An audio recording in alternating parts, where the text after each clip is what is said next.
Les deux scénarios dans lesquels le modèle World Free ne donnait pas un effondrement total, c'était des modèles dans lesquels il aurait fallu changer drastiquement la courbe de croissance des sociétés déjà dans les années 1970. Ensuite, nous avons Graham Turner qui s'est amusé à superposer les chiffres réels sur les 40 années entre 1970 et 2010. Et vous voyez, en pointillé, c'est le modèle, et en triplein, ce sont les données réelles. Donc, même si ça ne matche pas à 100%, ce qui compte, ce n'est pas tellement les dates, c'est plutôt la dynamique des courbes. Ensuite, on va parler un petit peu de ce qu'on a appelé la grande accélération par l'équipe de Will Steffen. Eux, ils ont essayé de voir quelle était la corrélation entre les tendances socio-économiques,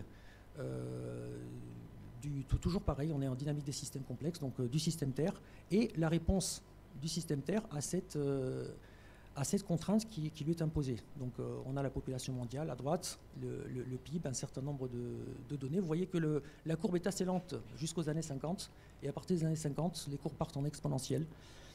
Et en réponse, le système Terre réagit aussi en exponentielle avec une acidification des océans, avec une disparition des forêts, une domestication des terres et une dégradation globale de la biosphère. On va passer là-dessus. Dans un système fini, en dynamique des systèmes complexes, il n'y a que 4 façons quatre courbes de réponse, on va dire, d'un système lorsqu'on lui applique une contrainte. Vous avez dans les 4 graphiques du haut, en gris la biocapacité, ou la capacité de charge d'un système, et en très plat, nous avons la contrainte ou l'empreinte écologique que les humains vont appliquer à la Terre. Dans les 2 premiers cas, en supposant qu'on peut toujours pousser la biocapacité à l'infini, eh bien, on pourrait avoir une croissance continue, soit de façon continue en exponentielle comme ça, soit de façon sigmoïde, mais la biocapacité de la Terre n'est pas repoussable à l'infini. Et les deux cas du dessus, c'est la réponse du système lorsque l'empreinte écologique dépasse. Donc ça, en haut, c'est les modèles. En bas, vous avez les chiffres réels. Soit la courbe pleine dépasse la courbe en pointillé, mais finit invariablement par passer en dessous, parce qu'on ne peut pas consommer durablement plus de ressources que ce que la Terre ne peut fournir. Donc, on va osciller au-dessus, en dessous, et on va se stabiliser un petit peu en dessous. Soit on continue avec une courbe de dépassement qui ne baisse pas rapidement, et à ce moment-là, de toute façon, ce sont les lois de la physique, la courbe en très plein passera en dessous de la biocapacité. Et en bas, je vous disais, à partir des années 60, le déficit écologique que crée le système Terre à la réserve écologique. Et donc vous avez, même si à un moment donné l'empreinte écologique en rouge, la courbe rouge, elle peut stagner dans le temps, mais dans la mesure où la biocapacité continue à se dégrader, le déficit global augmente. Il y a le Stockholm Resilience Center qui s'intéresse aux limites planétaires depuis des années, et ils ont défini 9 limites dans ce qu'ils appellent le Safe Operating Space, qui est le cercle au milieu. Et donc, vous voyez, on parle beaucoup en ce moment du changement climatique, du dérèglement climatique, mais ce n'est pas le seul. Nous avons l'érosion de la biodiversité, le changement d'affectation des sols. En bas, les introductions de nouvelles entités, ce sont les pollutions de tout type, hein, gazeux, liquides ou solides. En bas, la perturbation des cycles biogéochimiques que sont le phosphore et l'azote. On va revenir rapidement dessus avec une charte après. Sur les 9 limites définies par le Stockholm Resilience Center, 6 ont déjà été franchies, Et les 3 autres, il y en a 2 pour lesquels on ne sait pas si c'est franchi ou pas par manque de données. Tout ça pour vous dire que ce qu'on appelle, nous, aujourd'hui, un problème, donc notamment le changement climatique, en fait, ce n'est qu'un symptôme parmi d'autres d'un mal qui est plus profond que ce qu'on pense. Donc, je vais rapidement passer sur quelques slides. Vous avez en haut la répartition des mammifères. On va prendre rapidement un exemple de chacune de ces limites qui sont dépassées pour vous montrer un petit peu la gravité du problème. En haut, vous avez la population de vertébrés de plus de 45 kg de mammifères donc, sauvages qui peuplent l'humanité. Et en bas, vous avez ce que ces espèces auraient été donc en l'absence de l'humain sur Terre. On est toujours dans le mythe du chasseur-cueilleur en parfaite harmonie avec sa nature. En fait, l'homme a toujours plus ou moins impacté et dégradé son environnement. Donc la notion de préservation de l'environnement, et c'est quelque chose qu'il faut prendre avec beaucoup de pincettes. Paul Chefourka, qui est un informaticien et statisticien canadien, a proposé cette charte en 2015 en montrant ce qu'étaient les animaux sauvages, la biomasse des vertébrés terrestres 10 000 ans avant notre ère. Donc en vert, vous avez les animaux sauvages. Et le petit trait rouge, je ne sais pas si on le voit sur la colonne de gauche, ce sont les humains. Et en 2015, vous avez 4% des vertébrés de la biomasse qui sont les animaux sauvages. Les humains, à peu près 25%. Et les 3/4, ce sont les animaux d'élevage ou de compagnie, avec une grande part pour le bétail.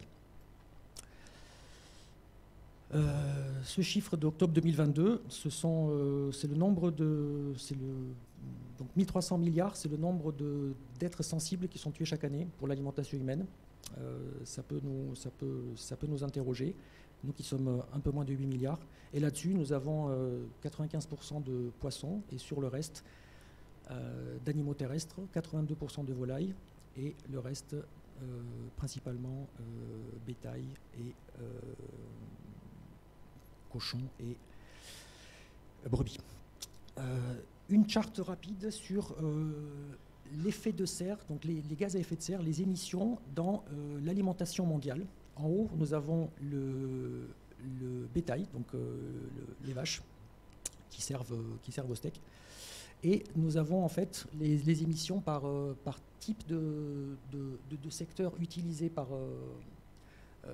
cette alimentation. Typiquement en vert, nous avons le changement d'affectation des sols. Ensuite, nous avons l'élevage. Ensuite, nous avons l'alimentation des animaux. Les usines qui transforment cette viande, le transport, les ventes avec la grande distribution et en gris le packaging. Donc on ne va pas tous les passer, c'est juste pour vous montrer par exemple que lorsqu'on pose souvent la question quelle est l'action directe à avoir si on veut vraiment faire quelque chose de positif, diminuer la viande rouge, ce n'est pas inutile du tout, puisque l'impact de la consommation carnée de viande rouge est 10 fois supérieur par exemple à celle de la volaille. On est à 6 pour la volaille, à 60 pour le bœuf. Et enfin, le fromage, le chocolat, le café, ça a un impact assez important aussi, notamment par la déforestation et par le traitement. Je passe rapidement sur celle-là, c'est l'index, le Living Planet Index, c'est l'index global de la vie sur Terre. Bon, il n'y a pas photo, la vie s'effondre littéralement. On est à 60% de pertes. En bas, vous avez par catégorie les oiseaux, les mammifères, les poissons et les reptiles et amphibiens. La cause de cette perte de biodiversité, c'est principalement la destruction des habitats par l'extension humaine, mais aussi l'exploitation, la pollution et le changement climatique. C'est uniquement la partie droite. Donc, ce n'est pas que le changement climatique, loin de là, qui est à l'origine de ça. Vous avez eu la chance d'avoir Jean-Marc Jancovici il y a quelques années qui était invité ici, donc je passe rapidement aussi sur cette slide qui montre la fonction affine qu'il y a entre la consommation d'énergie au niveau mondial et le PIB. Donc une corrélation parfaite. Et là-dessus, on peut positionner au choix toutes les conférences climat, depuis Rio de Janeiro, depuis Kyoto, depuis la COP21 de Paris, et ainsi de suite. Pas grand-chose n'y fait, malheureusement. D'où viennent nos émissions? Un tiers de la production d'énergie, les centrales à charbon principalement, mais aussi les centrales à gaz et à fioul, les cimenteries, beaucoup. Un gros tiers provient de l'industrie et des transports. Là, je parle au niveau mondial. En France, c'est un petit peu différent parce que comme on a moins d'industrie, la part des transports est beaucoup plus grande. On est autour de 30%. Mais au niveau mondial, retenez que un tiers, c'est la production d'énergie, un tiers, ce sont les services et l'industrie et les transports, et un gros tiers, c'est l'agriculture. L'élevage, mais aussi la déforestation pour planter du soja, pour nourrir les bêtes. Quelle est la part d'énergie fossile, puisque c'est le nerf de la guerre, dans le mix mondial? On est à 80%, 82, 83, 84, ça oscille. On est dans un mix d'énergie fossile stable depuis une dizaine d'années. Vous avez le charbon qui a commencé, puis à partir des années 50, un petit peu avant des années 30, le pétrole, puis le gaz à partir des années 50, et puis en accélération. Les renouvelables, c'est ce qu'on voit tout en haut.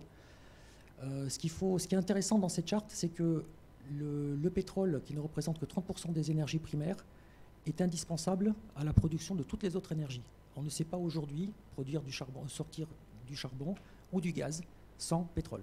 On ne sait pas. On ne sait pas faire de l'énergie renouvelable sans pétrole. On ne sait pas construire des rotors d'éoliennes, on ne sait pas fabriquer des panneaux solaires sans extraction de métaux. Et les machines qui extraient ces métaux tournent toutes aux énergies fossiles. Je vous ai mis une petite Tesla pour un petit clin d'œil à la mobilité électrique. Encore une fois, j'ai rien contre Elon Musk et j'ai rien contre Tesla. Je veux juste dire que la Tesla, comme la plupart des autres voitures électriques, elles sont imbibées de pétrole. Parce que pour que cette voiture soit réellement vertueuse, il faudrait que toutes les usines dans lesquelles elles sont fabriquées tournent exclusivement à l'électricité, puisque les énergies renouvelables ne peuvent produire que de l'électricité. Il faudrait que les ouvriers viennent tous à l'usine en électrique. Il faudrait que les ouvriers mangent tous une agriculture qui n'est produite qu'à partir de l'énergie électrique décarbonée, sans énergie fossile, sans pesticides, issue de la pétrochimie. Et ça, aujourd'hui, on ne sait pas faire. Ça ne veut pas dire qu'il ne faut pas aller vers ça, mais aujourd'hui, on ne sait pas faire. Quelle est la consommation mondiale de pétrole par jour? Nous consommons 95 millions de barils. J'ai bien dit 95 millions de barils. Si on devait les ajouter les uns par-dessus les autres, on aurait une colonne de 76 000 kilomètres. Et ça, c'est la consommation de pétrole par jour. Les satellites géostationnaires sont à 36 000 kilomètres. En bas, je vous ai mis un petit graphique avec les découvertes de puits de pétrole depuis les années 60. Et surtout, ce qui est intéressant, c'est la petite courbe noire qui nous montre le degré de succès de ces forages depuis une quinzaine d'années maintenant. Les taux de succès sont tombés à 10% pour les gisements onshore et à 20% pour les offshore.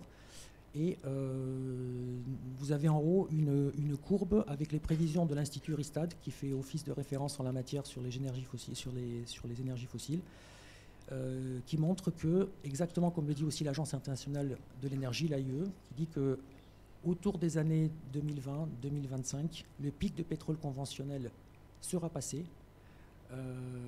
Vous avez en bas le offshore. Et au milieu, c'est le pétrole non conventionnel qui vient principalement des sables bitumineux au Canada et du pétrole de schiste, le shale oil, aux États-Unis. C'est une industrie qui aujourd'hui n'est pas rentable.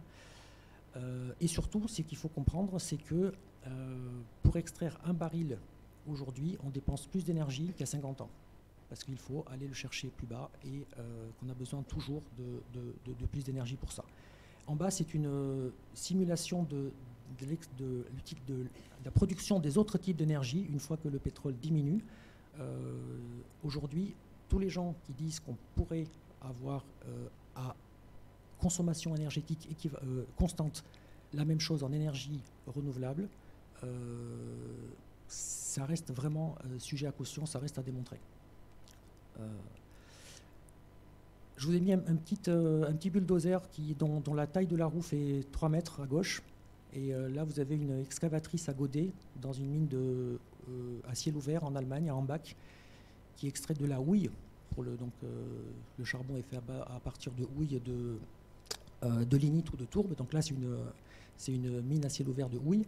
Et vous avez plusieurs de ces excavatrices qui font 200 mètres de long sur 100 mètres de haut. Vous avez le petit tracteur, le petit excavateur qui est à droite pour vous montrer la taille des excavatrices. Cette mine fait à peu près la taille de Paris intramuros et elle avance puisque ce sont des godets qui extraient les matières et qui remblaient automatiquement derrière.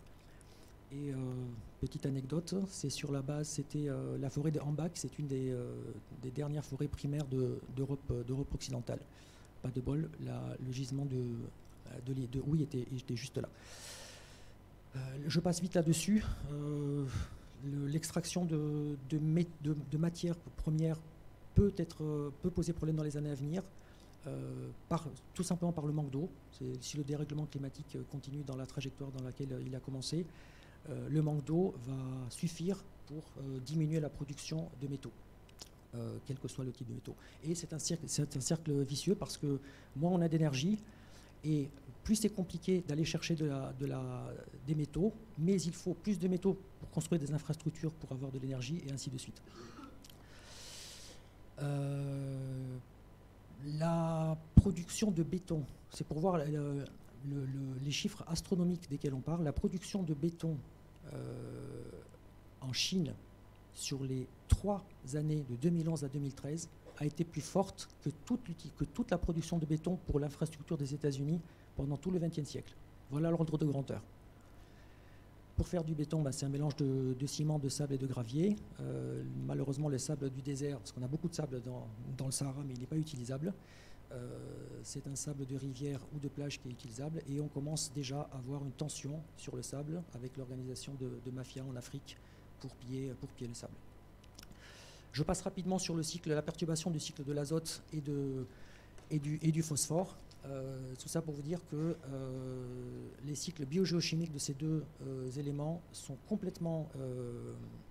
ont été complètement perturbés par l'activité humaine, principalement depuis 70 ans. Pourquoi c'est important? Parce que si vous vous souvenez de vos cours de biologie, le phosphore, c'est l'ATP, l'adénosine triphosphate, qui entre dans la composition de l'énergie dont ont besoin nos cellules pour vivre, et dans l'ADN de tout organisme vivant. Le surplus de phosphore et d'azote entraîne la modification de déséquilibres terrestres, avec une activité plus intense des bactéries, avec un relargage accru, par exemple, du protoxyde d'azote dans l'atmosphère, dont le pouvoir de gaz à effet de serre est 300 fois supérieur à celui du CO2. Je passe sur celle-là, qui est la durée de vie du CO2 dans l'atmosphère. On parle de 100 ans pour 40%, mais de 10 000 ans pour que l'absorption par l'atmosphère du surplus de CO2 qu'on est en train de mettre. Donc on parle de chaînes, d'échelles de temps qui sont largement au-dessus du temps de la fenêtre de tir qui nous est donnée. Là, celle-là est intéressante parce que vous avez depuis 800 000 ans la courbe de la concentration de CO2 dans l'atmosphère qui a toujours monté et varié, mais dans des limites à peu près constantes.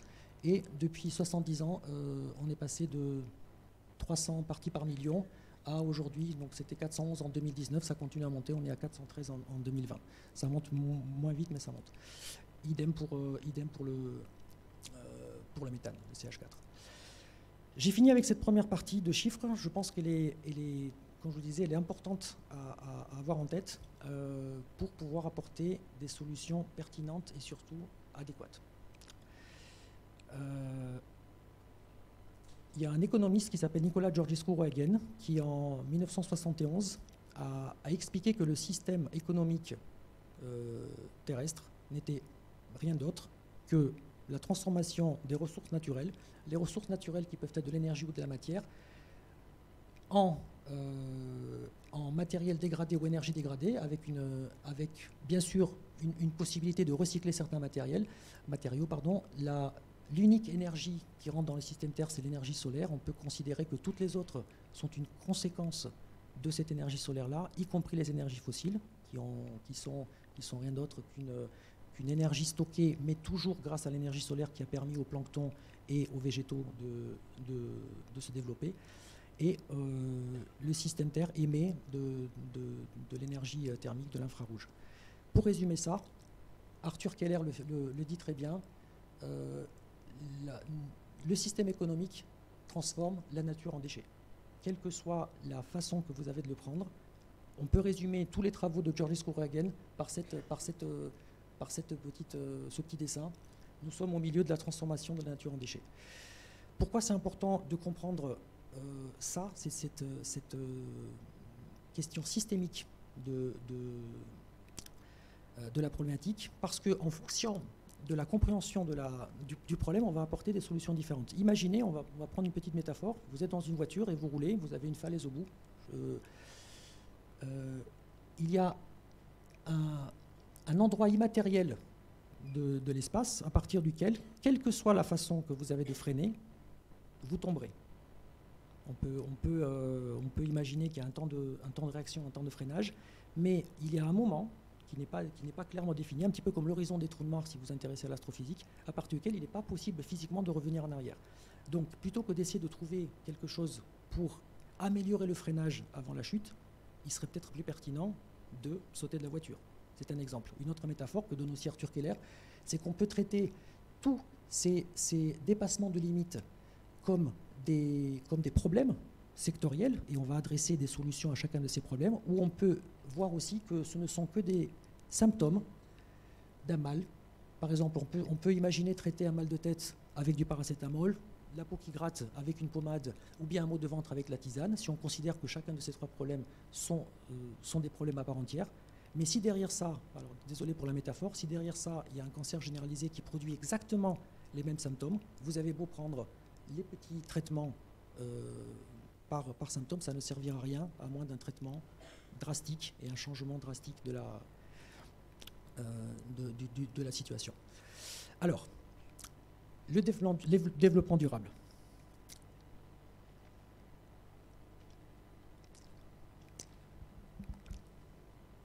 Toute la réponse, absolument toutes les réponses que proposent nos élites, nos dirigeants et les capitaines d'industrie aujourd'hui reposent sur la notion de développement durable. Donc je pense que vous êtes largement au courant de ça. Chaque fois qu'on parle d'économie verte, d'économie durable, de croissance verte, de responsabilité sociétale, il y a bien entendu quelque chose de positif à faire. Je ne dis pas qu'il ne faut pas le faire. Je dis simplement que ça ne sera peut-être pas suffisant. Lorsqu'on parle de développement durable, dans l'acception de tous, on parle de durabilité faible. C'est-à-dire que le principe de durabilité faible, c'est que l'environnement, donc la nature, les machines et la société, ce sont des capitaux qui sont interchangeables. Tout est basé sur la substituabilité des capitaux. Dans la mesure où la durabilité, la somme de ces trois stocks de capitaux est maintenue, peu importe si l'un des deux baisse et que l'autre monte, dans la mesure où la somme reste constante, on considère que c'est du développement durable. Or, c'est une durabilité faible. Un exemple, on peut imaginer à un moment donné qu'on va remplacer des hommes par des machines, donc de l'humain par de l'économie, la somme reste la même. Si on imagine raser toute une forêt et que ça devient du combustible à long terme pour des machines, la somme des capitaux reste la même et on n'a pas avancé. La durabilité forte, elle considère que les trois stocks ne sont pas substituables et qui sont au contraire complémentaires. Donc toute cette notion de durabilité et de développement durable, lorsque les Nations Unies proposent ça en 1987, elle est basée sur le principe néoclassique de l'économie, c'est-à-dire la durabilité faible. Et dans les objectifs de développement durable, vous voyez en en numéro 8, un travail décent et une croissance économique. Donc en fait, la notion de durabilité, de développement durable, qui est utilisée, y compris aujourd'hui par toutes les instances, que ce soit l'ONU, le FMI, nos entreprises multinationales, l'Union européenne, toutes, aussi incroyable que cela puisse paraître, considèrent la durabilité faible, qui malheureusement n'est pas par définition durable. Alors, pourquoi le mythe du solutionnisme technologique est un récit puissant? On peut questionner ça de plusieurs façons. On nous parle de la voiture autonome, de la mobilité. Donc, encore une fois, je ne dis pas qu'il ne faut pas le faire. Je dis juste, peut-être que ça ne suffira pas. Et que peut-être que ces solutions-là ne seront pas la solution à notre problème qui est beaucoup plus fort, qui est systémique. Pourquoi? Une voiture autonome, selon le PDG d'Intel, hein, qui est Brian Krzanich, générera à peu près 40 téraoctets de données par jour. Alors, toutes ces données ne transiteront pas par le réseau, mais c'est les données qui seront générées et qu'il faudra traiter, et dont une partie devra être envoyée sur le réseau pour pouvoir être traitée. Et on nous promet 150 millions de voitures autonomes à horizon 2040. Très bien. Le projet Starlink, si vous connaissez un petit peu les projets connexes d'Elon Musk en plus de Tesla, c'est un projet aujourd'hui de 2000 satellites, mais à terme de 42 000 satellites, censés apporter de l'Internet haut débit aussi pour les voitures autonomes, mais pas que. À côté de ça, nous avons le projet Neuralink, qui est en fait l'interconnexion des cerveaux humains par des puces, et nous allons bientôt pouvoir voyager dans des forêts numériques virtuelles. C'est un petit peu dommage. Une autre vue des cités de demain, avec toutes les notions de green tech, de smart tech, d'éco-tech. Encore une fois, ça ne veut pas dire qu'il ne faut pas aller vers ça, mais peut-être que ce ne sera pas suffisant et qu'il faut peut-être questionner autre chose. Et j'ai mis une petite citation de Vincent Minero, que j'aime beaucoup, qui dit que si sans maîtrise nous filons vers l'abîme, eh bien peut-être que l'illusion du contrôle nous y pousserait encore plus vite. Pour revenir juste une charte sur le changement climatique et vous dire pourquoi 5 degrés, on parle aujourd'hui de 2 degrés, de 3 degrés dans les rapports du GIEC, les différents scénarios, certains vont jusqu'à plus de 5 degrés, pourquoi c'est important? Vous avez à gauche l'état de l'Europe il y a 20 000 ans, avec une baisse globale de la température moyenne de 5 degrés. Entre l'Europe d'aujourd'hui et l'Europe d'il y a 20 000 ans, il y avait 5 degrés de température moyenne globale. La moitié du continent, on va dire un gros tiers, n'existait pas parce qu'il était sous des glaciers de 3 km de hauteur. Le niveau des mers était à 120 mètres plus bas. Et encore une fois, on parle de température moyenne. Lorsqu'on vous parle de température de hausse moyenne, je reprends une charte de Jean-Marc Jancovici, 2 degrés d'élévation de température moyenne globale d'ici à 2100, c'est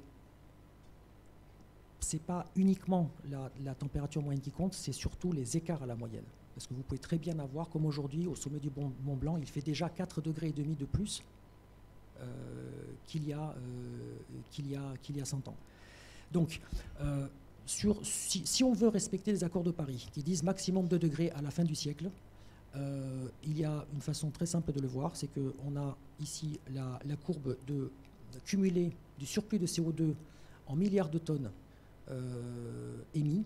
Nous voyons par exemple qu'en 2018, nous avions émis 2200 gigatonnes, 2200 milliards de tonnes de CO2 de surplus dans l'atmosphère, et le système Terre nous donne une réponse de 1,5 degré de hausse supplémentaire. Il y a une inertie d'environ 20 ans entre les émissions de CO2 et la réponse du système. Il y a une inertie très grande. Donc, si on veut avoir une hausse globale de 2 degrés, eh bien, ça veut dire 3 000 milliards de CO2 dans l'atmosphère. Une petite règle mathématique nous dit qu'il faut diviser nos émissions de CO2 par 3 d'ici 2050. Donc, d'ici à ce que vous ayez mon âge, à peu près, dans 25 ans, il faudra diviser par 3 les émissions globales de CO2. Qu'est-ce que ça veut dire? Il y a un économiste japonais qui s'appelle Kyoshi Kaya qui a proposé de... Voilà, on est d'accord que l'équation du haut est facile, hein, on simplifie en haut et en bas par population, par PIB, par énergie, on tombe sur CO2 égale CO2. Mais pourquoi cette équation est intéressante? Parce qu'elle fait intervenir dans les émissions de CO2 un certain nombre de facteurs qui nous intéressent. Nous avons la population, nous avons le PIB sur la population, qu'on pourrait appeler, qui mesure le niveau de vie moyen, donc des dollars par habitant, ou aussi on peut le traduire par le pouvoir d'achat. Nous avons l'énergie par le PIB, qu'on appelle l'intensité énergétique, la quantité d'énergie qui traverse notre économie. Et nous avons le CO2 par l'énergie, qui est, on va dire, la concentration en CO2, le contenu CO2 de l'énergie. On peut appeler ça aussi la nuisance énergétique. Donc, on nous dit que pour tenir les accords de Paris, il faut diviser par 3 le facteur gauche de l'égalité. En même temps, la population, dans les estimations, est censée augmenter d'un facteur 1,08 d'ici 2050. Donc on divise à gauche par 3, la population monte. Le niveau de vie monte d'un facteur 2, puisque ce sont les projections de croissance économique théoriques, bien sûr. Et donc, il faudrait, si à gauche on divise par 3 et que ça multiplie par 1,08 et le deuxième facteur par 2,2, eh bien, il faudrait diviser les deux derniers facteurs par 7. Donc, diviser l'intensité carbone de l'économie et l'intensité énergétique par 7. Vous voyez les courbes en bas, les courbes réelles. L'intensité de CO2 de l'économie, non seulement elle ne baisse pas, mais elle a repris, elle repart à la hausse. Et le E par PIB, lui, donc ça c'est l'efficacité énergétique, on va dire, on peut répondre au E par PIB par l'efficacité énergétique et au CO2 par énergie par l'innovation technologique. L'efficacité énergétique, elle n'augmente plus, elle est stable aujourd'hui. Donc, voilà en chiffres pourquoi ça va être compliqué de diviser nos émissions par 3. Absolument toute l'idéologie de nos instances dirigeantes est basée sur une seule chose, le découplage entre les émissions et le PIB. Donc on va faire de la croissance, c'est ça en fait, ce qu'il faut que vous compreniez, derrière le développement durable, c'est on va continuer à croître et avec l'argent, on va investir dans l'innovation technologique pour nous aider à régler nos problèmes. Et tout est basé sur cette notion de découplage, on va faire plus avec moins d'émissions. Et en réalité, non seulement on ne voit pas de découplage, mais on voit un surcouplage. Là, on parle d'émissions de CO2, mais on pourrait très bien transposer l'équation de Kaya à tous les autres problèmes qu'on a. De perte de biodiversité, d'affectation des sols, des cycles des éléments, du phosphore et de l'azote. Donc, nous sommes aujourd'hui en haut d'une courbe. C'est une évidence physique. Nous sommes au début de... Alors, il n'y a pas de date à donner, c'est une dynamique. Nous serons spectateurs, et vous et moi, d'une descente énergétique et matérielle dans les années qui viennent. Ce n'est pas la volonté humaine qui changera quelque chose. Nous sommes contraints par des lois, qui sont les lois de la thermodynamique, qui sont les lois de l'évolution. Et la volonté humaine ou politique n'y fera pas grand-chose. Ce qu'il faut comprendre, c'est qu'on a aujourd'hui une dépendance énorme aux énergies fossiles. Bon, ça, je pense que tout le monde est d'accord. Mais pour voir à quel point nous ne sommes pas préparés aux années qui viennent, c'est que 98% de l'alimentation de nos villes passe par des camions aujourd'hui. Aujourd'hui, Paris, si demain, pour X raison, les camions ne circulent plus, Paris tient 48 heures. Nous avons une dépendance d'infrastructures, nous avons une dépendance aux technologies qui peut nous questionner. La question, en fait, c'est est-ce que cette descente énergétique et matérielle à laquelle nous allons avoir droit, est-ce qu'on la veut anticiper, on s'y prépare et on la pilote un minimum et on fait en sorte qu'elle soit endurable pour tout le monde, ou est-ce qu'on fait rien, on continue à foncer tête baissée dans une mauvaise direction, et à ce moment-là, de toute façon, on la subira, puisqu'elle sera non anticipée. Je suis déjà passé à ma troisième partie, qui sont maintenant comment expliquer ces dénis collectifs. Pourquoi est-ce que, malgré toute la bonne volonté et malgré les actions des uns et des autres qui peuvent essayer de changer les choses, pourquoi est-ce que c'est compliqué? Je prends l'exemple du Titanic parce qu'il est assez révélateur d'une arrogance et d'une incapacité d'un système à résoudre un problème qu'il est lui-même en train de générer. Pourquoi? Imaginez au début du siècle passé, quand les ingénieurs du Titanic sont mis autour de la table avec en cahier des charges l'insubmersibilité du paquebot, il y a bien eu un ingénieur quelque part au fond de la salle qui a dit « Eh les gars, et s'il coule ?» Alors que c'est dans le cahier des charges qui ne coule pas. Il y a bien eu un gars quelque part qui a dit « Et s'il coule, est-ce qu'on a un plan B? Est-ce qu'on met quand même quelques canaux de sauvetage ?» Voilà, aujourd'hui, on n'a pas de plan B. On est dans un plan A qui mise tout sur le découplage entre le PIB et les émissions. Et je ne dis pas que la circularité de l'économie n'est pas possible. Elle est possible dans certains cas. On peut faire une économie circulaire dans certains cas. Mais il y a plein d'autres cas où ce n'est pas possible. Prenez l'exemple d'une société à Aix qui a essayé de récupérer tout l'aluminium des canettes. Ils ont fermé au bout de 3 ans parce que ce n'était pas rentable. Parce qu'aujourd'hui, l'alliage utilisé dans les canettes, ce n'est pas de l'alu pur, il est mélangé à 30 autres matières, et c'est absolument pas rentable économiquement de faire ça. Ça ne veut pas dire qu'il ne faut pas le faire dans certains cas, mais ça veut dire que peut-être tout miser là-dessus, c'est peut-être pas le ticket gagnant. Donc, pourquoi ça ne marche pas? Bien sûr, beaucoup de monde ignore les chiffres dont je viens de vous parler. Vous l'avez peut-être remarqué vous-même, le niveau de débat aujourd'hui dans les médias est quasi nul sur ces questions. On ne parle plus que de l'orientation. Les énergies, les grands groupes énergétiques ont acté que les énergies renouvelables étaient la solution, et on ne parle plus que du mix énergétique. Quelle part de nucléaire, quelle part d'énergie renouvelable, quelle part de pétrole, et comment ça descend. Il n'y a aucune étude sérieuse à ce jour qui montre la substituabilité des énergies. Aucune. Aujourd'hui, les énergies s'ajoutent. Le pétrole, le gaz et le charbon montent au moins aussi vite que les énergies renouvelables. C'est un fait. Et surtout, le mot est très mal choisi, renouvelable. Il n'y a pas de panneaux solaires et d'éoliens qui poussent dans la nature. Il faut des minerais, il faut une société extractiviste pour pouvoir produire tout ça et pour l'entretenir. Ce sont des boucles ouvertes. Les injonctions paradoxales ou la double contrainte, qu'est-ce que c'est? Ce sont en même temps deux choses contradictoires qui nous viennent. Il faut nourrir la population mondiale, donc une agriculture intensive est nécessaire, et en même temps la contrainte de protéger la terre. Pareil de l'autre côté, les dissonances cognitives, on veut avoir un impact positif, mais on veut aussi la sécurité, donc on va acheter un SUV ou un 4x4 parce qu'il protège beaucoup plus qu'un vélo sur la route. Les compensations morales, qu'est-ce que c'est? C'est une façon de fonctionner où on dit j'ai fait des efforts toute l'année, j'ai trié mes déchets, j'ai recyclé tel ou tel truc, je peux me payer un petit voyage à l'autre bout du monde. C'est comme ça que ça fonctionne. Et ça passe au niveau de nos incohérences écologiques. On arrive à vivre avec ça parce qu'on fait une petite part des choses.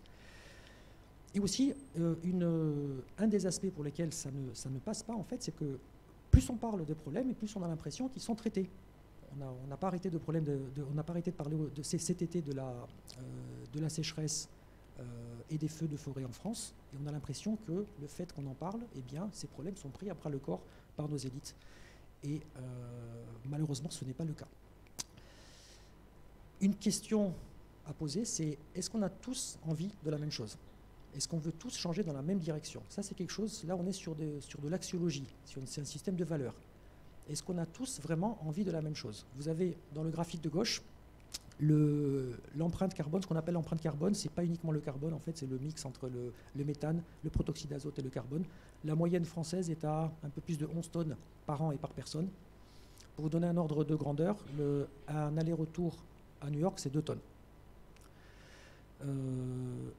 Pour tenir les accords de Paris, il faudrait arriver au graphique tout en bas, c'est-à-dire un peu plus de 2,5 tonnes par personne, pour limiter le réchauffement à 2 degrés. Qu'est-ce que ça veut dire limiter à passer à 2,8 tonnes par personne? Ça veut dire tout simplement moins de vacances, ça veut dire moins de retraite, ça veut dire moins de prévoyance, ça veut dire moins de loisirs, ça veut dire moins de ski, ça veut dire moins de tout. C'est aussi simple que ça. Le mythe puissant derrière notre devise que vous voyez sur tous les frontons de mairie, de liberté, égalité, fraternité, il faut la comprendre comme une liberté collective, pas une liberté individuelle. Puisque les deux autres termes, on ne peut pas être égal ou fraternel tout seul. On est toujours par rapport aux autres. Donc la liberté dont on parle ici, c'est une liberté collective. Est-ce que aujourd'hui, on a vraiment pris conscience que cette liberté collective était mise à mal par notre système? Je n'en suis pas certain, puisqu'on continue dans l'illusion d'un monde sans contrainte, de la liberté individuelle, le sacro-saint acquis, je suis libre, je décide, donc je peux le faire. Il y a des gens qui commencent à penser à la liberté collective, mais ceux-là sont absolument pas entendus ou majoritaires. Un aspect intéressant, c'est que l'alimentation, la santé et la sécurité, ce sont, si vous avez entendu parler des besoins de la pyramide de Maslow, ces besoins-là sont complètement invisibilisés dans ce que l'homme moderne vit. On ne se pose absolument pas la question de la pénurie alimentaire. Pour vous dire à quel point nos dirigeants ne sont pas préparés à ça, j'ai discuté avec des gens de la métropole de Montpellier et je dis, est-ce qu'il y a des plans en cas de rupture alimentaire, sans parler de catastrophisme, mais juste quelque chose de raisonné. Quand on fait un marathon, on se prépare un petit peu à l'avance. On ne part pas tout de suite courir 42 km. Est-ce qu'il y a quelque chose pour se préparer à ça? La réponse a été oui, on réquisitionne des supermarchés. C'est la réponse de nos dirigeants. Et ce n'est pas uniquement à Montpellier. Voilà. C'est ça, en fait. C'est pour vous montrer à quel point les défis à venir, il faut les prendre à bras le corps, et vous êtes en fait vous êtes la génération qui n'a plus le choix. Voilà. Ça veut pas dire, je suis pas en train de dire que tout est fichu, qu'il faut rien faire. On va en parler un petit peu plus.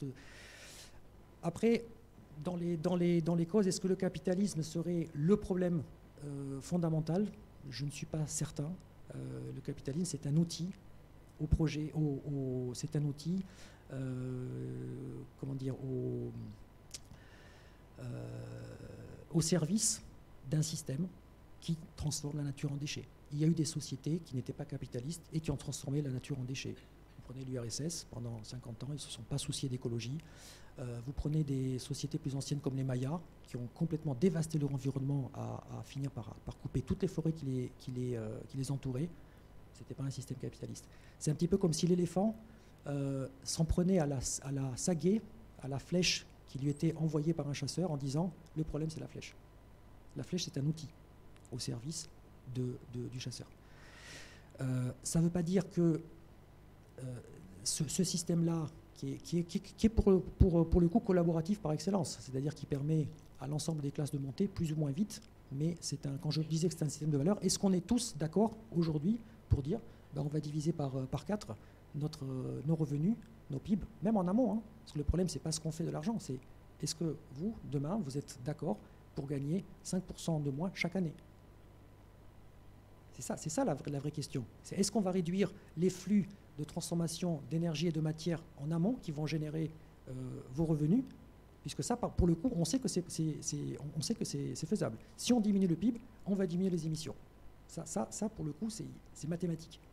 Mais penser, tout miser sur le fait que le PIB continue de monter, que la croissance continue de monter, et qu'en contrepartie, les externalités négatives vont baisser par l'innovation technologique et par l'utilisation d'énergie propre, décarbonée, ça c'est un pari. On peut croire au Père Noël, hein, c'est pas interdit.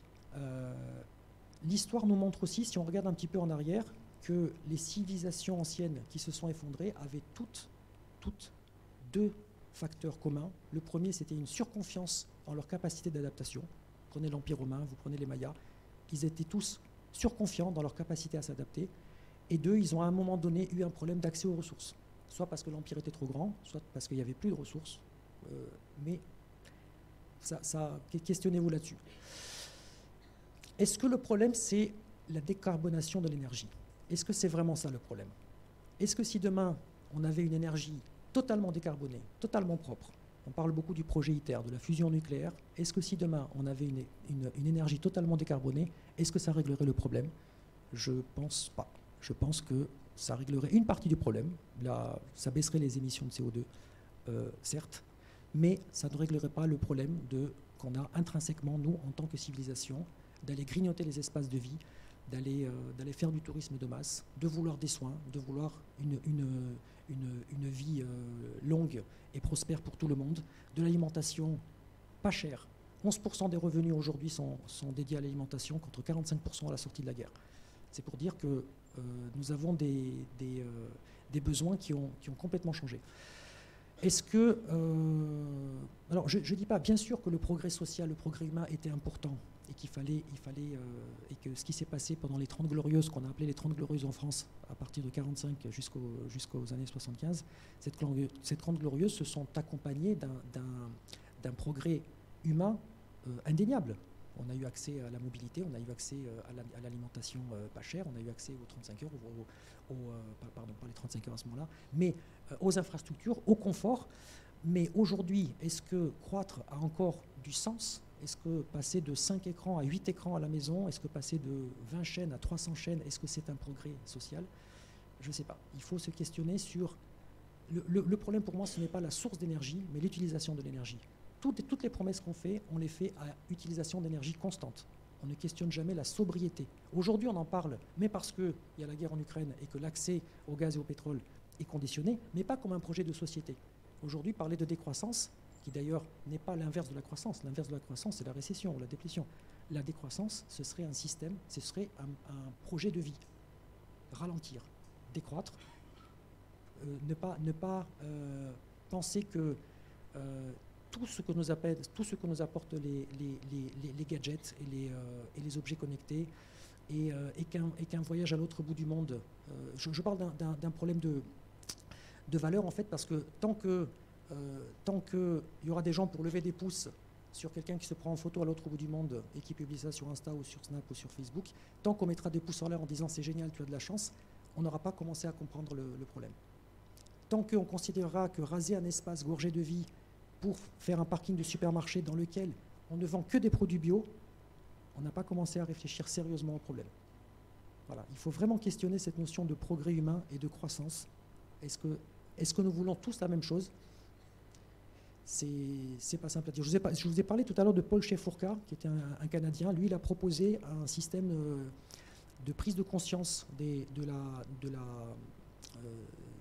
la crise mondiale actuelle, un petit peu basé sur le modèle, je ne sais pas si vous connaissez le modèle du deuil proposé par Elisabeth Kubler-Ross, qui disait que pour faire le deuil de toute perte, quelle qu'elle soit, que ce soit un être cher, une relation, une séparation, il fallait passer par 5 étapes plus ou moins bien définies, qui étaient le déni, la colère, la négociation ou le marchandage, la dépression et puis l'acceptation. Et bien Paul Chefourka, il a proposé la même chose pour passer psychologiquement la crise actuelle, qui était on commence par un sommeil profond et puis un jour on prend une claque et puis on prend conscience d'un problème fondamental, puis qu'il n'y a pas un problème, il y a plusieurs problèmes, puis ensuite qu'il y a une interconnexion de ces problèmes et que c'est un problème systémique, pas simplement un problème des problèmes isolés qu'on va traiter en silo, et en fait la conscience que la situation est difficile et qu'elle va englober tous les aspects de la vie. Rapidement, parce que je ne veux pas dépasser, je suis à 50 minutes, je ne suis pas loin, il me reste 3 charts. Ne confondez pas durable et souhaitable, ce ne sont pas des synonymes. Il y a eu des régimes dictatoriaux ou des régimes coercitifs dans l'histoire qui étaient durables. Il y a eu des idéologies qui ont été durables, qui ont duré des milliers d'années, et des centaines d'années en tout cas, et qui n'étaient pas souhaitables. La question à se poser, c'est est-ce qu'on veut mettre des rustines sur notre système en essayant de l'améliorer, ou est-ce qu'on veut être en rupture avec ça et créer des nouveaux concepts par rapport aux actuels. Les scientifiques et les chercheurs ne savent plus comment crier leur désarroi. Il y en a même qui appellent à la rébellion. Alors, c'est compliqué parce que le but, c'est pas de faire de prosélytisme pour ça, loin de moi cette idée.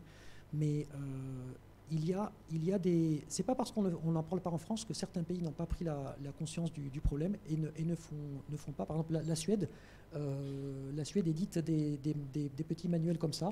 C'est public. Comment réagir en cas de rupture rapide et profonde des alimentations, en cas de perte de la sécurité, voilà, comment réagir, comment s'organiser. C'est un projet collectif de toute façon. Alors, on va parler maintenant un petit peu des métiers d'ingénieur de demain. Je pense qu'il y a tout à refaire, il y a tout à repenser. Vous êtes, c'est une chance quelque part. Même si mon discours peut paraître un petit peu catastrophiste, c'est pas du tout le cas. Il faut du courage. Il faut militer, il faut être lucide, il faut être inspirant, il faut la jouer collectif. Ça ne marchera pas tout seul dans son coin. C'est un projet collectif qui ne marchera que si tout le monde s'y met. Peut-être avec des rapports de force. Si le système ne bouge pas, c'est que vous n'avez pas titillé les personnes qui étaient au pouvoir et qui avaient suffisamment de force et suffisamment d'intérêt pour pas que le système bouge. Donc, ne confondez pas non plus résilient et écologique. Il y a des choses qui sont très résilientes et qui ne sont pas du tout écologiques. Il y a un monsieur qui roule depuis 25 ans avec de l'huile de friture dans sa 205. C'est très résilient. Il n'est pas dépendant des cartes et des circuits qui sont dans une voiture électrique ou d'un BMS de batterie ou d'un chargeur. Une ville peut être considérée comme écologique à certains égards parce qu'il y a une concentration de flux qui arrive et que c'est optimisé pour distribuer de la nourriture et de l'énergie. Mais ce n'est pas résilient, justement, parce qu'il y a des vulnérabilités à ces flux. Il y a aussi une grande inertie, résistance d'un système dynamique complexe. On dit qu'ils mettent beaucoup de temps à tomber, mais quand ils tombent beaucoup plus vite que prévu. Ça rejoint un petit peu le pic de Hubert et les courbes que je vous ai montrées au début dans les modélisations dynamiques de World Tree. Il y a une grande inertie. Ça passe par du changement, et le changement, il y a peu de chances qu'il vienne d'en haut. Voilà. Le changement, il viendra beaucoup d'en bas et de l'organisation. Alors, pourquoi la notion de low-tech est très intéressante? Ne considérez pas le low-tech. Le mot low-tech est un peu péjoratif, c'est-à-dire que c'est quelque chose qui a pas beaucoup de valeur parce c'est quelque chose qui est bas en comparaison avec le high-tech. Pas du tout. Il est basé sur la notion de durabilité forte, avec une sobriété assumée, une efficience et une pérennité des objets. Une résilience collective, c'est-à-dire qu'il va être fabriqué, les objets de demain pourront éventuellement être fabriqués avec des matériaux différents en fonction des endroits où ils vont être emplacés. Une accessibilité et une autonomisation pour assurer la résilience collective. Et enfin, il n'y aura pas de low-tech sans transformation culturelle de la société, avec une volonté commune de favoriser le partage, le savoir-faire, la coopération, la solidarité. Et il faut absolument ces trois aspects-là pour que le low-tech fonctionne. Quelques exemples pris un petit peu dans ce qui se fait. En 2002, il y a un ingénieur brésilien qui a proposé, pour éclairer les favelas, une bouteille en plastique remplie d'eau avec un petit peu de javel. Vous la plongez dans le toit et vous laissez un tiers de la bouteille qui dépasse, et ça fait un bulbe de lumière qui dure 5 ans. Ça a changé la vie de millions de personnes. Je vous ai mis à chaque fois la présentation, je pourrais vous la donner, le PDF, et vous avez les références à chaque fois. En bas, vous avez en bas à gauche, vous avez une jeune ingénieure canadienne qui s'appelle Eden Fool, qui a 23 ans, a créé un petit système basculant sur un panneau solaire qui permet par gravité de faire tourner le panneau solaire en fonction de l'emplacement du soleil, et qui permet de gagner 40% d'efficacité sur la production énergétique d'un panneau solaire. C'est tout bête, c'est tout simple. On met une bouteille remplie d'eau d'un côté et de l'autre côté un réservoir d'eau avec un percolateur, et on joue sur la vitesse de percolation des gouttes pour que la balançoire fonctionne, et en 10 heures, le panneau solaire va tourner en suivant la courbe du soleil. C'est tout bête. Il n'y a pas de projet, les sources sont données, et il y a des milliers de gens qui l'utilisent en Asie, en Afrique, en Amérique latine, avec des matériaux de récup pour augmenter leur production sur un panneau solaire. Là où je vous ai pris l'exemple d'un potier en Inde qui, suite à la destruction de son atelier, a développé un petit réfrigérateur en terre cuite qui permet d'obtenir 17% de delta par rapport à la température extérieure, juste en mettant de l'eau, et l'argile fait évaporer l'eau, et ça a une espèce d'effet Peltier qui fait absorption. et ça fonctionne très bien. Et en bas, un des plus connus, c'est Daniel Connell, qui est un jeune, il est plutôt jeune maintenant, un ingénieur néo-zélandais, qui propose régulièrement sur son site, Open Source Low Tech, des systèmes très peu chers, autour de $50, pour créer avec des matériaux de récupération, soit des turbines hydroélectriques, soit des éoliennes, soit un certain nombre de cuiseurs solaires, ou ainsi de suite. Il n'y a pas que ça. En France, nous avons un ingénieur qui a développé un système, qu'il a breveté, mais qui est libre de droit pour un usage privé, qui permet de récupérer dans une maison d'avoir 30% de température, de hausse de température l'hiver, en récupérant le calorie d'un système de tuiles en ardoise. C'est un gros radiateur à ailettes avec un circulateur d'air au milieu qui permet de faire ça très bien. Et il y a une université qui travaille avec lui en Maine-et-Loire pour développer ces systèmes. En fait, il y a tout à refaire. Il y a tout à refaire et à repenser dans le cadre d'une diminution des énergies qu'on a. Pas d'un changement d'énergie, mais d'une diminution de l'énergie qu'on a. Dans l'agriculture, en transport, dans l'habitat, repenser les villes de façon intelligente, avec des gares au milieu de chaque ville, ne plus prendre la voiture pour aller à 10 km au supermarché, mais aller en vélo, récupérer les vivres autour de la gare. Il y a plein de petits projets qui tournent autour de ça. Ben, il faut y aller, il n'y a pas le choix. Voilà, ma dernière slide, c'est « Et après ». On nous a appris à répondre à un problème par une solution technique et à développer des solutions techniques. Et Aurélien Barraud pose une question très intelligente, c'est pourquoi est-ce qu'on fait tout ça? Pourquoi est-ce que notre but depuis tout le temps, ça a été de transformer le monde? Pourquoi on ne fait pas rien? Pourquoi on ne fait pas rien? Juste ça. Pourquoi on répond toujours par quelque chose? Il y a quelque chose à faire, on le fait. Et certains pensent que même dans cette pseudo-transition énergétique, le fait de s'exciter autant pour essayer de changer une énergie par une autre, de substituer le pétrole au solaire ou à l'éolien, en fait, on fait plus de dégâts que si on ne faisait rien du tout. Les émissions continuent à augmenter. Parce qu'il y a une synergie des énergies et non pas une substitution. Quelques penseurs du monde d'après, vous avez Rob Hopkins avec les villes en transition, les Transition Towns, d'Eric Jensen avec Deep Green Resistance, un petit peu sur le modèle de ce que fait Extinction Rebellion en Angleterre. Vous avez en France Pablo Servigne, Raphaël Stevens, qui pense déjà le monde d'après, avec une notion de partage et d'entraide. Je vous ai cité plusieurs fois Aurélien Barraud, qui travaille beaucoup plus sur l'axe de valeur, sur l'axiologie, plus que sur la décarbonation. Arthur Keller et Vincent Mignereau, qui sont des penseurs de notre génération et qui ont un regard novateur là-dessus et intéressant. Et après, en économie, vous avez quelqu'un comme Gaël Giraud, qui était chef de l'Agence française pour le développement, qui pense l'économie différemment, qui pense l'économie en voulant sanctuariser les communs, sortir les terres arables, l'eau, de toute notion de profit, tout de suite. Et Philippe Buwix, que vous connaissez, puisqu'il est intervenu ici même l'année dernière, et qui parle de low-tech. Donc des mots comme sobriété, comme descente énergétique, permaculture, bien commun, monnaie locale, troc, circuit court, ça peut paraître un petit peu altermondialiste et ça, mais je pense qu'on va y avoir droit. Voilà. Merci beaucoup pour votre attention et je suis disponible pour répondre à vos questions. Merci.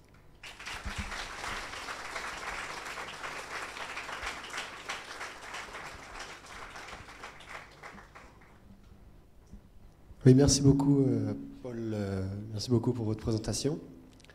Alors, donc ça a été un peu, donc au début un peu dur à entendre tous les faits, mais c'est ce qui s'est passé, ce qui se passe. Et ça a fait plaisir un peu d'entendre toutes les solutions à la fin aussi, donc de voir toutes les avancées qui se passent dans le monde. Et je voulais juste revenir un peu sur... donc vous avez travaillé pendant 13 ans chez IBM en tant qu'ingénieur système. Ensuite, vous avez fondé Inoa. Vous avez travaillé là-bas c'est une entreprise de services informatiques et de services informatiques pour les entreprises. Et du coup, je me demandais quel était l'élément vraiment déclencheur, s'il y en a un, qui vous a vraiment fait prendre conscience, qui vous a vraiment fait ouvrir les yeux sur la situation actuelle et qui vous a poussé à venir là aujourd'hui.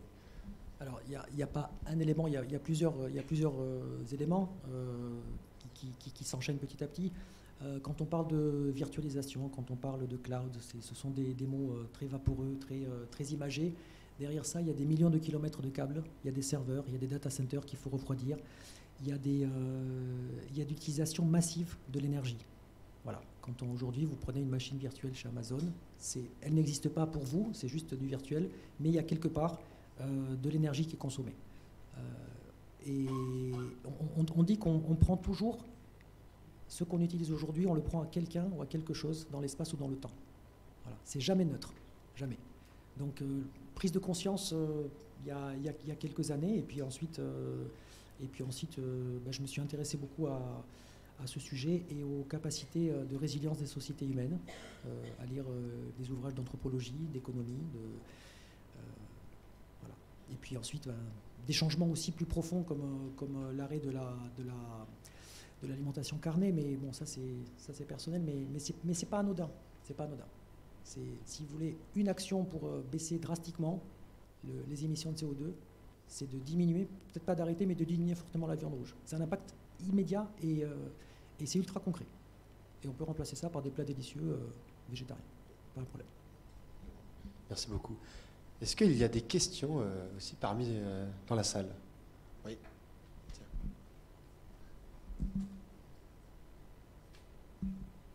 Petite question pas très joyeuse, mais est-ce qu'il y a une résilience possible à 8 milliards d'êtres humains? Pardon, j'ai pas compris. Est-ce qu'il y a une résilience possible à 8 milliards d'êtres humains? Parce que ça demande de la place. Alors, le problème, si je reprends l'équation de Caillard, c'est pas tellement la population. La population, c'est un facteur. Si 8 milliards ou 10 milliards d'êtres humains vivaient avec un impact écologique soutenable, sous la barre de la capacité de charge de la Terre, pourquoi pas? Pourquoi pas? Si je reprends l'exemple de l'alimentation carnée, de la viande rouge, aujourd'hui, on dépense 4 fois plus d'énergie et de calories pour déforester, pour faire pousser du soja qui va donner de la farine pour nourrir les bêtes qu'on va manger. 4 fois plus d'énergie que si on mangeait directement les céréales. Donc c'est un sujet tabou, la surpopulation, la population, c'est un sujet tabou, mais c'est pas le problème. Le problème, c'est notre façon de vivre. Et quand je dis notre façon de vivre, bien sûr, on n'est pas tous égaux. Les 12 tonnes aujourd'hui, c'est dans les pays riches. Et dans les 12 tonnes, en France, par exemple, il y a des gens qui consomment 35 tonnes de CO2, qui émettent 35 tonnes de CO2 par an. Et d'autres, des populations plus pauvres, qui sont à 4. Mais qui ne règlent qu'une chose, c'est de passer à la classe supérieure. Voilà. En fait, c'est vraiment un problème de valeur. Est-ce qu'on peut imaginer que c'est un progrès humain que de lâcher un réseau social un peu débilisant pour lire un livre? Si on considère que c'est pas une grosse perte, on peut y arriver. Aujourd'hui, on n'est pas du tout là-dessus. Aujourd'hui, on est sur tout le monde veut gagner plus, dépenser plus, l'accès aux soins. C'est ça en fait. Hein, c'est tout le confort. C'est pas évident. C'est pas évident parce qu'il faut lâcher volontairement du confort. Alors, un certain confort, de toute façon, on n'aura pas le choix. On le lâchera. La question, c'est est-ce qu'on se prépare ou est-ce qu'on le subit? C'est ça la véritable question. Est-ce qu'il y a d'autres questions aussi? Juste quand vous avez parlé du paradoxe pour l'agriculture biologique et le nourrir toute la planète. Oui. Aujourd'hui, on est dans une agriculture où justement c'est de la surexploitation dans les pays développés et on a quand même une partie du globe du coup qui meurt toujours de faim. Donc je n'ai pas trop compris pourquoi vous avez mis le problème de l'agriculture biologique à ce moment-là, vu que nous on fait de la surexploitation déjà de base et on a une partie de la population qui est toujours pas nourrie. Oui, c'était pour illustrer une injonction paradoxale qui était de dire il faut nourrir par l'agriculture intensive des milliards d'êtres humains, et à chaque fois, et en même temps, c'est ça l'injonction paradoxale, c'est la double contrainte, au même moment, et en même temps, on veut préserver la planète. Et on sait que c'est pas possible. Je ne sais pas si j'ai répondu à votre question. Non, pas vraiment. Enfin, en fait, c'est juste qu'aujourd'hui, on est dans une agriculture intensive, et pourtant, on a toujours une partie du globe qui meurt de faim. Donc, j'ai pas trop compris pourquoi l'agriculture biologique ne pourrait pas spécialement fonctionner. vu que déjà on est en intensif et on nourrit pas la moitié du globe. Non, Parce qu'on gaspille énormément. J'ai pas dit que l'agriculture biologique n'était pas une solution. C'est simplement pour dire on veut tendre vers ça, mais aujourd'hui on ne sait pas et on continue à faire de l'agriculture intensive parce qu'on n'a pas le choix. Voilà. En fait, la question qui se pose, c'est un arbitrage des risques. C'est qu'est-ce qu'on met en priorité. Et le problème, c'est que la fenêtre de tir est très courte. En fait, par rapport à l'inertie des gaz à effet de serre, en gros, on a 20 ans, on a 30 ans max. On a 30 ans pour changer drastiquement de système. Ce n'est pas pour changer le système, c'est pour changer deux systèmes. Tout va se jouer dans les 30 prochaines années. Et il n'y a pas de garantie que ça va fonctionner. Il n'y a pas de garantie. La question, c'est est-ce qu'on veut le moins possible de souffrance pour tout le monde et une vie décente pour un maximum de personnes. C'est ça la question. Il n'y a pas de solution miracle. Il faut essayer plein de choses sur tous les plans, mais tant qu'on ne se sera pas attaqué au véritable problème, on va taper des solutions à côté. C'est ça mon propos en fait. C'est qu'une société, une économie totalement décarbonée au service d'un système qui transforme la nature en déchets, ça ne marche pas. On va régler un certain nombre de problèmes. On va peut-être limiter la hausse de la température à 2 degrés, ce qui n'est pas gagné, hein, parce qu'aujourd'hui, on n'y est pas. On fait pas ça. Hein. Admettons qu'on fasse ça ne réglera absolument pas les autres problèmes. La vie s'effondre sur Terre, littéralement. C'est dramatique. C'est dramatique. J'avais une deuxième question. Oui. Donc je comprends bien mathématiquement quand le PIB mondial augmente, on a du coup les émissions de CO2 augmentent, oui. Mais aussi on parle en termes de confort. Vous avez parlé par exemple de 5% moins sur les salaires ou des choses comme ça. Oui. Mais du coup en termes de confort, est-ce que des fois on peut pas penser que les gens, si on leur donnait 5% de plus, au lieu de par exemple ceux qui sont limités dans les salaires ou des choses comme ça, pour vivre, pour manger, c'est un peu compliqué, n'irait pas plutôt avec 5% s'acheter de la bonne nourriture ou faire attention ou faire des choses comme ça. Donc finalement élever le confort pourrait permettre aussi de diminuer un peu les émissions. Je suis tout à fait d'accord. Oui. Oui, absolument. On peut faire ça. Et il y a cette notion de baisser le revenu, elle va à l'encontre de tout ce qu'on nous promet aujourd'hui. Aujourd'hui, tout le système mise sur la croissance économique, puisque en fait, le système économique actuel, c'est une pyramide de Ponzi. Il a besoin d'énergie et de matière en permanence pour tenir debout. Et en fait, pour la seule chose qui mathématiquement marcherait tout de suite, c'est une diminution drastique de ces flux d'énergie et de matière qui servent à générer du PIB, donc des revenus. Et en fait, il faudrait le faire en amont. Aujourd'hui, si vous générez beaucoup d'argent, si vous gagnez beaucoup d'argent et que vous les mettez dans un système vertueux, le mal est fait en amont. C'est trop tard. Donc, est-ce que j'ai gardé la charte à la fin ? Voilà, j'ai pris ça. C'est Vincent Mignereau qui le dit dans son dernier bouquin qui s'appelle L'énergie du déni, que je vous incite à lire. Ça coûte 10 € à la rue de l'Échiquier. En fait, les 4 axes de réflexion et les 4 choses qui marcheraient tout de suite, mais qui veut le faire vraiment, c'est diminuer ses revenus en amont.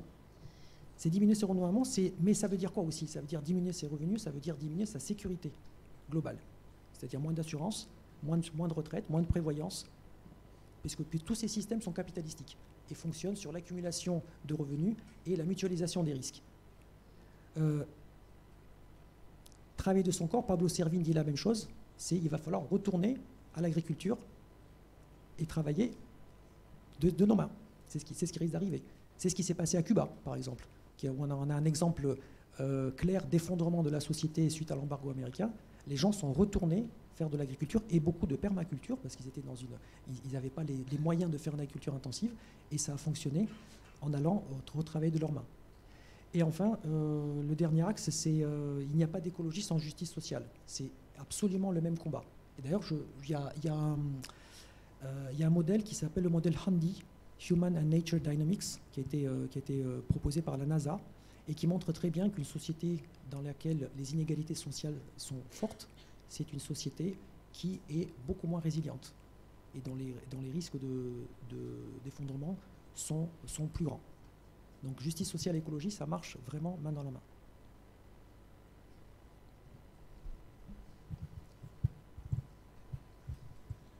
Bonjour. Justement, Justement, à ce sujet, sur les justices sociales, c'est quand même, il y a toujours cette histoire, donc ce qu'on ressort tout le temps, même si le chiffre n'est pas tout à fait exact, des 1% les plus riches qui polluent je ne sais plus combien de pourcents par rapport aux 99% de la population.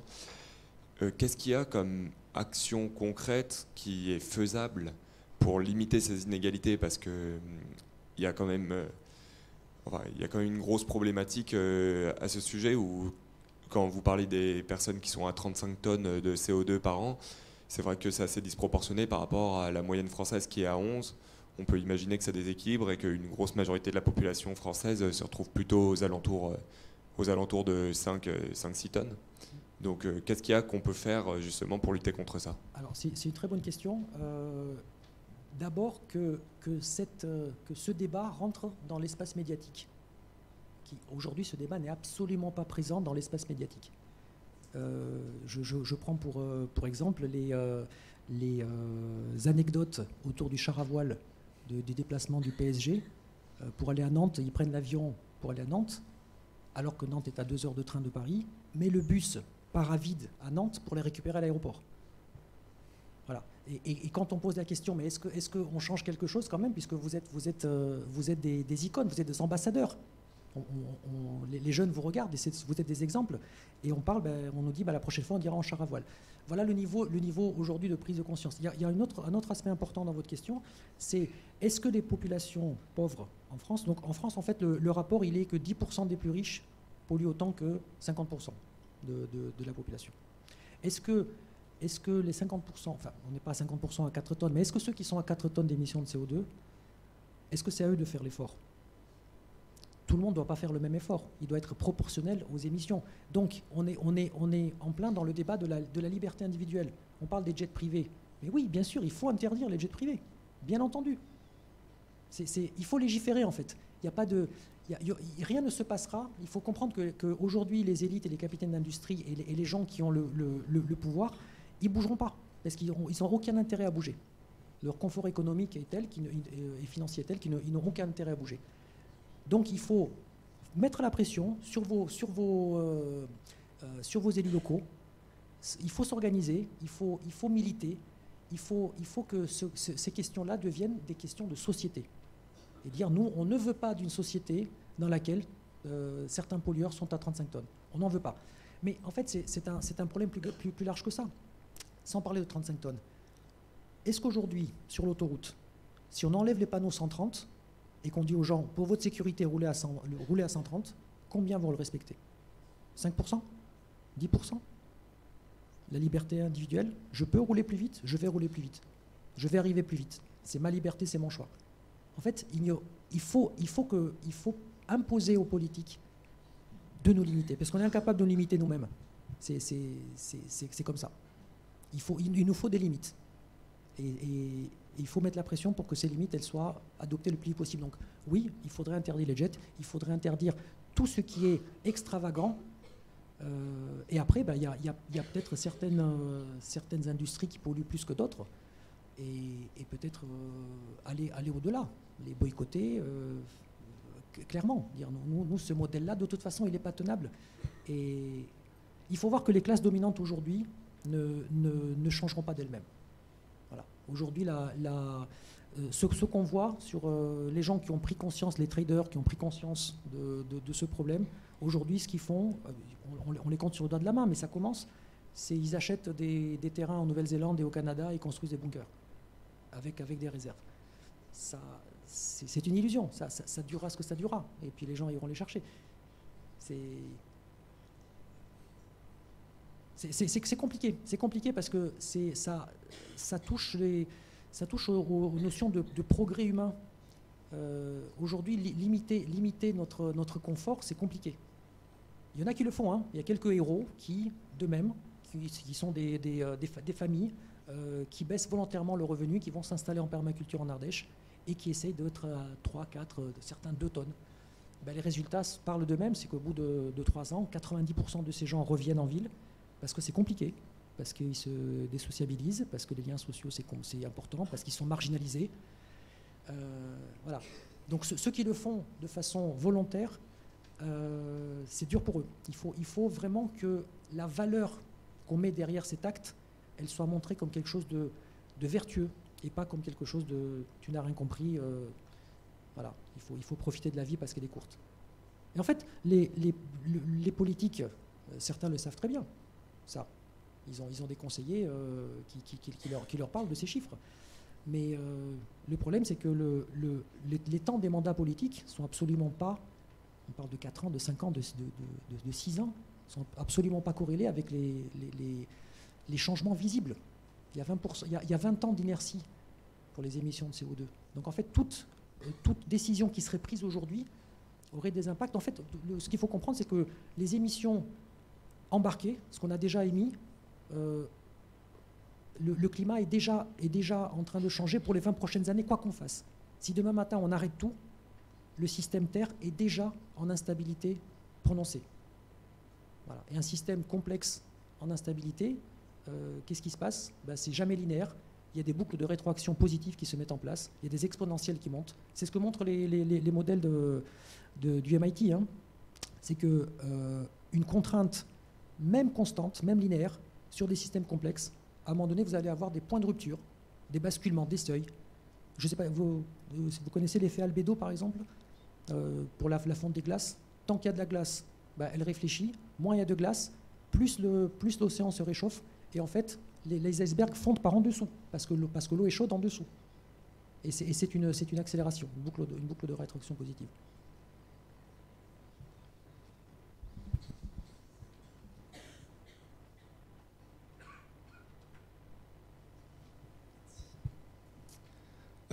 Est-ce que vous pensez que c'est possible de concilier les métiers de l'informatique et l'écologie? Oui, en pensant différemment. En reprenant ce que je vous ai raconté sur les low-tech et en mettant ça au centre de tout ce que vous allez créer en tant qu'ingénieur demain. D'accord? C'est-à-dire l'informatique en tant que grosse puissance de data center et ça, non. Mais avoir une petite puissance de calcul au profit de quelque chose qui est vertueux, oui, à condition que cette puissance de calcul, elle soit la plus résiliente possible. Je ne sais pas si je m'exprime correctement. Il faut trouver, en fait, je ne dis pas qu'il faut couper le digital du jour au lendemain, d'accord? Mais peut-être le mettre au profit de faire connaître ça. C'est comme Internet et l'écologie. C'est un non-sens de parler d'écologie sur Internet, d'accord? Puisqu'on va utiliser de la bande passante, on va faire de la vidéo, d'accord? Mais c'est un mal pour un bien, parce que ça va éveiller les consciences. Donc, dans un premier temps, oui, et petit à petit, décroître volontairement.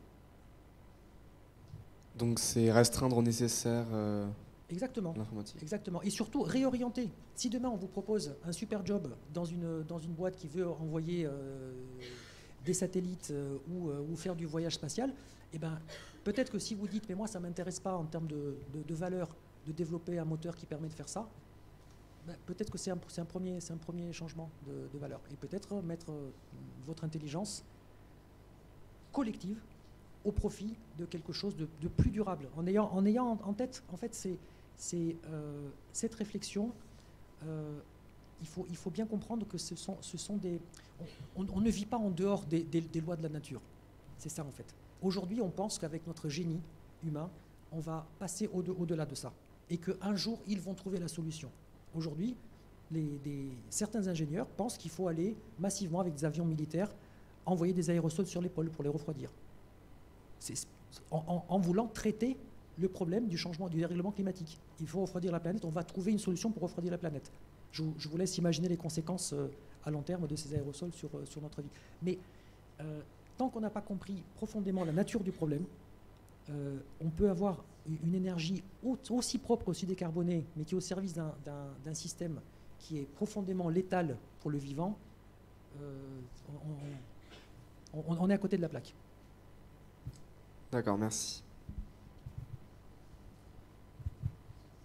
Et ben on va conclure avec cette réponse. Et du coup, je vous remercie encore d'être venu nous présenter ça et Merci nous à vous. partager. Et voilà. Merci à vous aussi. Du coup, Et du coup, je vous invite tous et toutes à venir partager un petit pot juste derrière. Et on vous invite bien sûr à venir. Et vous pourrez bien sûr poser des questions plus rapprochées avec Paul Manesco.